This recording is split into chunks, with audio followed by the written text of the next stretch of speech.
3 fakte të pakundërshtueshme të njerëzve që kanë vdekur dhe parësia ngjallur kanë folur gjuhë të tjera.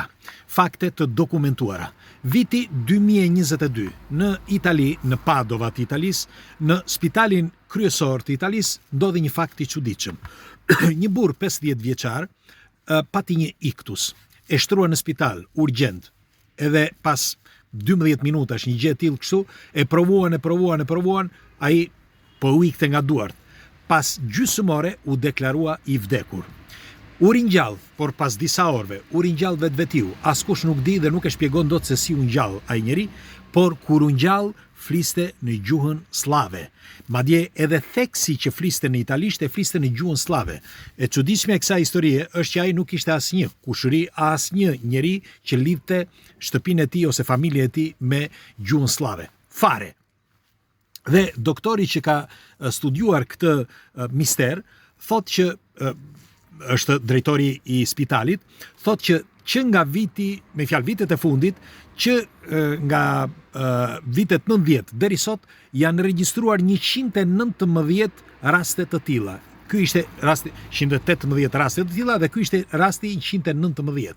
Pra raste të njerëzve që pasi kthehen nga koma ose nga vdekja, flasin gjuhë të tjera. Quhet ndryshe ose si quhet ndryshe është sindroma e gjuhës së huaj. Okej, I kanë vënë një sindrom, por askush nuk di ta shpjegoj. Më parë, viti 2010 ka një pafundësi të këtyre të dhënave, viti 2010, në Kroaci, një vajzë 13 vjeçare ra, përplasi kokën në tokë dhe ra pandjenja, e morën e çuan në spital, në Kroaci, 13 vjeçare. Pasi e çuan në Kroaci, në spital, ajo u deklarua e vdekur.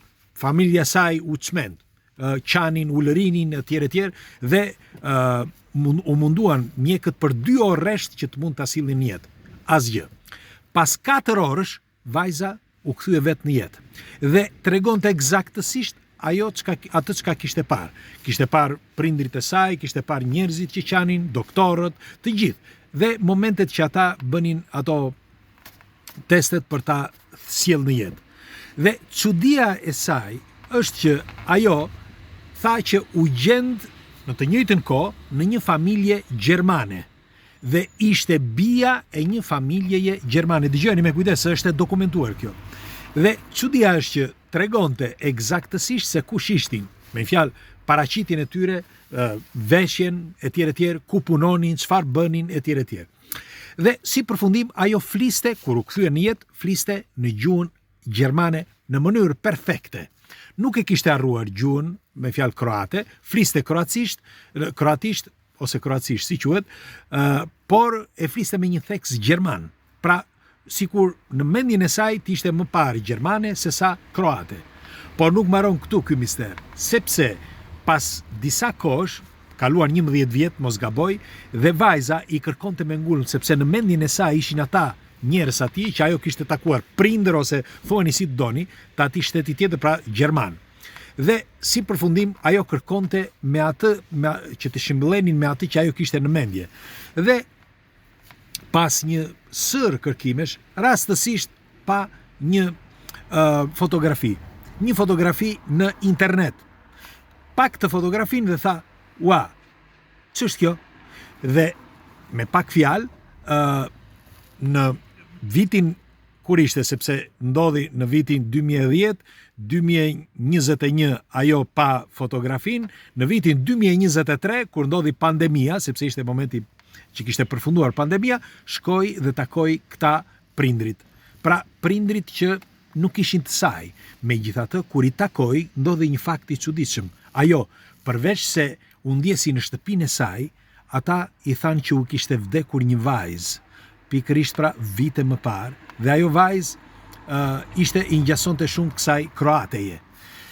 Por kjo histori nuk mbaron këtu, sepse ka dhe të tjera, sepse në vitin 1974 një bulgar, një zotëri bulgar, fliste shumë gjuhë. Ishte një profesor matematike, por fliste shumë gjuhë. Kishte qenë në Angli, kishte mësuar anglisht në mënyrë perfekte, fliste italisht, fliste spanjisht, fliste në shumë gjuhë. Dhe si përfundim, ai psoi një atak në zemër, e morën, e futën në një spital dhe i dhanë ndihmën e parë. E panë që nuk po este, me fjalë ndihma e parë, e quan në urgjencë për ta rianimuar, për t'i dhënë jetë, sepse po humbiste. Si përfundim u deklarua i vdekur. Pas deklarimit të vdekur, e lanë aty. Dhe ai ishte në atë obitor, si quhet, në vendin ku vdesin njerëzit. Keni parasysh kur i lënë aty, në atë krevatin, sepse kishte kaluar kohë. Zotëria u kthye në jetë, por kishte një problem. Ai i kishte harruar që të gjitha gjuhët dhe fliste vetëm gjuhën bullgare, asnjë tjetër. Është një mister sepse ai ishte një mësues, jo vetëm matematike, me fjalë, por edhe mësues i gjuhëve tuaja. Dhe një mister i tillë askush nuk e zgjidhi. Unë ju thash 3, por ka një pafundësi. Do t'ju them dhe një angleze. Një angleze, 42 vjeçare, i pëlqente shumë Italia, donte të vinte në Itali dhe kërkonte që të bënte pushimet në Itali. S'kishte ardhur kur. Duhet të dini që Kolosseu është vendi, ose më mirë, objekti që duan të shohin të gjithë. Roma, la città eterna, por të gjithë duan të shohin Kolosseun. Dhe ajo kërkonte që të shikonte Kolosseun. Tani, çudia çfarë ishte? Që ajo pasi shkoi tek një shoqe e saj, filloi që të frekuentonte një djalë me origjinë italiane, por nuk dinte italisht. Pikërisht se kishte në mendjen e saj që donte të vinte në Itali. Ishte vajzë e re, në atë kohë ishte 24 vjeçë, mos gaboj, dhe teksa shkoni tek njëri tjetri, teksa ishte te ky djali, duke lozur mes njëri tjetrit ta, duke u shtyr mes njëri tjetrit, ndoshta ajo nga lodhja apo nuk dihet se si, psoi një infarkt. Dhe infarkti ishte i fortë, sepse dikush thonë që ndoshta e kishte nga lodhja, sepse pasi bën marrëdhënie ata ishin lodhur duke lozur mes njëri tjetrit dhe ajo ra për tokë. Ai e mori, e çoi në spital, çdo gjë e morën që t'i bënin rianimacionin. Nuk funksionoi rianimacioni dhe e deklaruan të vdekur. Pas 20 minutash që e kishin deklaruar të vdekur, vajza u kthye në jetë, por kishte një problem. Nuk fliste më anglisht, por fliste italisht. E vërtet kjo? Filloi që të fliste italisht në mënyrë të përkryer dhe sa i detyroi mjekët që ata të shkonin dhe të gjenin një përkthyes. Ishte një infermier që punonte, ishte italian ky, infermier, e morën këtë infermierin dhe i thanë na i përkthes çfarë thot kjo, sepse nuk e kuptojmë. Dhe i filloi që të përkthente fjalët e saj. Ajo sikur me fjalë eksaktësisht sikur të ishte italiane, sikur të kishte jetuar në Rom dhe sikur të kishte jetuar kohë të gjatë në Rom. Tregonte vende, dyqane, bare në një mënyrë të përkryer.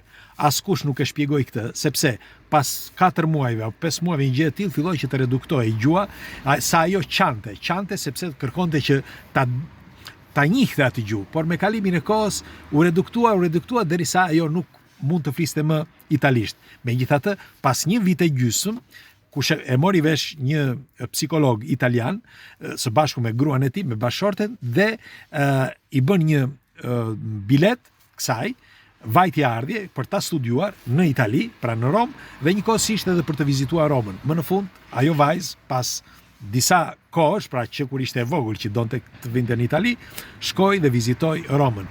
Tani, pse po ju flas për këto? Sepse ka një pafundësi misteresh të tilla që shkenca nuk arrin t'i shpjegoj dot. Merreni me mend, kur flasim për këto argumente, nëse flet me njerëz normal, i marrin këto si pralla dhe pa e kuptuar që janë ata që jo nuk dua që të përdor nën tituj të fortë, por janë të pa informuar. Këto janë fakte të pakundërshtueshme që i gjejnë në të gjitha vendet, kudo i gjeni. I gjeni edhe në Shqipëri.